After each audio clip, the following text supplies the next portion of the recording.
काही महिन्यांपूर्वी आम्ही नवीन घर घेतले. एक दिवस बायकोला भिंतीवरती भेगा पडलेल्या दिसल्या आणि मग काय, तिने संपूर्ण बिल्डरच्या खानदानाचा उद्धारच केला.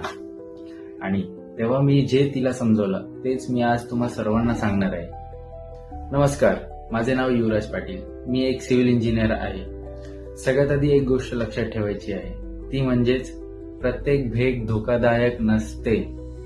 नवीन इमारतींमध्ये भेगा पडण्यामागे अनेक सिव्हिल इंजिनिअरिंग कारणं असतात. पहिले कारण श्रिंकेज, त्याला आपण मराठीत संकोचनही म्हणतो किंवा आटणे जाणे असंही म्हटलं जातं. जेव्हा प्लास्टर आणि कॉन्क्रीट वाळतं तेव्हा त्यातले पाणी हळूहळू कमी होतं आणि त्यावरती बारीक बारीक भेगा पडलेल्या दिसतात. त्याला आपण इंग्लिशमध्ये हेअरलाईन क्रॅक्स असेही म्हणतो. हे क्रॅक अगदी सामान्य आहे. दुसरे कारण योग्य क्युरिंग न होणे.